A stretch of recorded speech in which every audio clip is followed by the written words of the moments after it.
This is Pat. This is Pat Blanchard again. This is segment 8. Segment 7 was not the end, so that was my error. Mom's story: how the state stole my mother. Please follow us on our website, currently under construction, saveourelderly.com. St. John's Rules, the place where my mother is being housed, a resident, weren't able to protect my mother. I met with Ryan after cornering him into a meeting, me and my god sister. He listened. He said he would review the evidence. He never did. So on April the 5th, I met with Britton, and she also witnessed a drastic change in our mother's behavior, noticed on April the 4th. She asked me for suggestions, and I shared with her why I lost respect for her, because she or they have lied to me when I was truthful with them. She had previously threatened me that she didn't have to let me see my mother. She later apologized. After we talked and she reviewed the evidence, Ryan called her into the office. Then I was asked to join them. We discussed options of additional phone limitations with hopefully more visitation. Anyway, during this meeting, Ryan continued to ask if I wanted my mother to be moved from St. John's Place. My thoughts were that we created concerns that they didn't want to address. I shared again, they weren't able to protect my mother, and it's been proven time and time again. Ryan asked, if I had my mother, what would I do when my brother was released from jail in a year? I shared it wasn't a concern for me, and I didn't think he'd be out in a year. My question is, if they can't keep her safe while he's in jail, how do they plan to keep her safe when he gets out? She won't last that long in a home where she feels like a prisoner, where she feels abuse and confinement. She begs to get out, and all I can tell her is that I can't. They won't let me. I shared the rules with her so that she would understand, and that she did. I'll share her comments of being in prison at a later time. Britton made it clear that she believed I cared for my mother. Britton and Ryan suggested I get a lawyer and go for guardianship again, and Britton said she would be there to support me. I shared I didn't have money to hire an attorney. I shared if they were willing to support me, why don't they call and share that with Tom Harris? Because I was told that he could turn over guardianship to me. They said he would have to speak with the courts, and I said then he should speak with them. Until today, April 16th, I didn't know that St. John was awarded guardianship of our mother on April the 4th of 2012.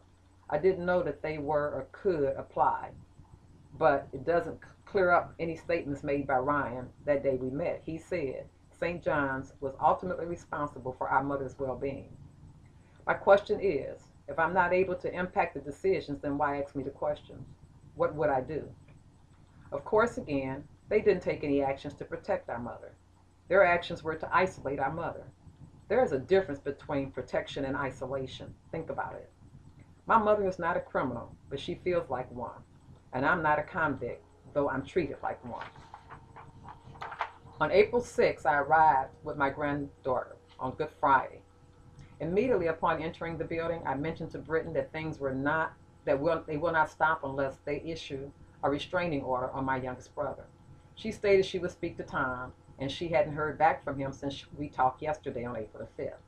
My granddaughter and I visited with my mother, and she was extremely agitated, stating that I knew what I did after I tried to ask her what was wrong. I excused myself from the visit and notified Britton. Britton also shared her concerns, noticing my mom's agitation. My oldest brother visited after I excused myself on April 6th, and later stated that someone told Mom I spent her $15,000. Why would someone do that? It sure wouldn't be me. The proof is in the pudding. Check the facts. Check the bank accounts. Find out who took our mother's money. My oldest brother also shared that someone told our mother that it was me and her sisters that had her put in a nursing home. Why would I do that? As I don't speak to my mother's sisters. I contacted LaFawn Majida 3 times. No response the first time. I left a message. The second time I spoke with her, she said she was shared with her what was happening and asked her to come see Mom. It was urgent. She didn't come. She told me she'd get back with me because she was getting a headache listening to what I was saying. The third time I left a message was when my mother's neighbor saw Doyle Johnson manhandling our mother. This man weighs approximately 600 pounds versus my mother's 100 pounds. Again, no reply from my aunt. That day, she became LaFawn, no longer Majida. I asked, wouldn't you rush to check on your sister if her daughter called frantic asking for help? Wouldn't you go to check on your niece if you were receiving an alarming call from her? So where is the family in all this? Not my mother's sisters. Let me show you the papers. It was my youngest brother who involved my mother's sisters. Why were they planning on letting him stay? Why were they planning on letting him stay in her house? Maybe even give it to him? Is material things worth betraying your mother, your sister, your family? My youngest brother didn't know. We, my oldest brother and I, were planning to leave them both a house. Greed, like the movies, shortens your patience, and some want what they want now. No time to wait, and in many cases, they kill to get it and or set up others. Sound familiar? I think my living brother was willing to kill my mother, and my youngest brother definitely set me up to try to get me out the way. If anyone would look at their actions, keep an open mind, they'd agree. I think each of, uh, so some at St. John's Place, they could use some coaching, mainly Tanashay. I've never met anyone in nursing supervision as cold, uncaring, and rude as she's displayed herself to me. This started day one when I tried to introduce myself to her and she behaved like she didn't want to be bothered. There's hope for Britain if she learns to trust her own intuition, be herself. She can't be Tanashay and shouldn't want to be. There's always a kind way of approaching all situations, especially in a place of business where family members are your residents. Find your own way with the help of others. Don't lose yourself. Trust me. You don't want to be like Tanashay. Trust me. Carol doesn't speak. However, her and Patty behave like they're working for the FBI undercover. I feel like I'm being followed while Carol's eavesdropping while at the piano. Even the other day when I helped my mother change her flowers in the shower area and watched with every move I make. Not that I can because I haven't done it. Not that I care because I haven't done anything.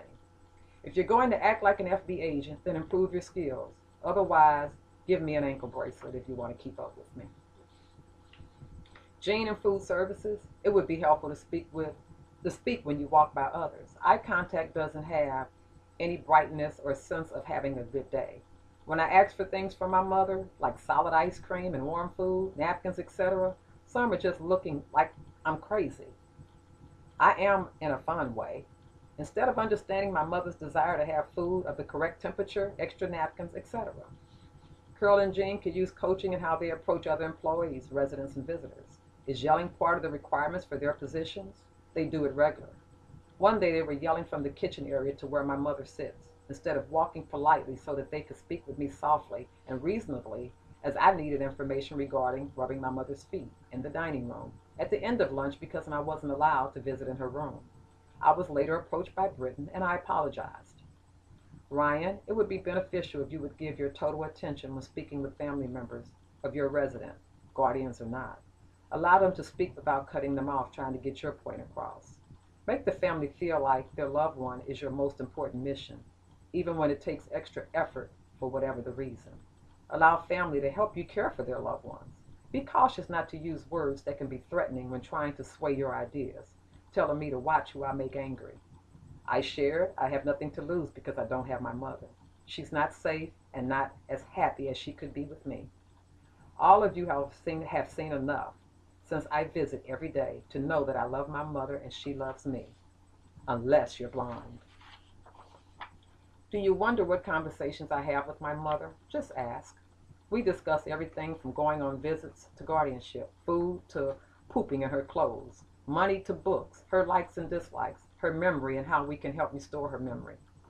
Some conversations we discuss is because my mother brings them up, like guardianship, my brothers, etc., and I try to redirect them or explain them so that she understands. We discuss her wanting to go places and her wanting me to go to her room. Again, I have to share. I can't take her anywhere or go to her room because it's a rule and they won't let me. She's asked me to take her to church. I share I can't. She's asked why I'm rushing out. Again, I share it's a rule and I can't stay past 2 p.m. She asked to see my granddaughter, and I have to share I can't bring her because she's in school, and I can't visit after 2 or on weekends. I've asked Britton when she gave the rules. What was I supposed to do when my mom asked me to take her somewhere? Rule 6. I explained that I couldn't because of the rules, and she said that was okay. So why this past weekend did my youngest brother promise to take our mother to church once he fixed his car? Mom was very concerned about him while I was at the hospital with her, and that was on Monday, April the 9th. Rules are made to be broken by those that don't have any respect for them, my brothers. I feel my oldest brother and I are being punished for complying with rules, while my younger two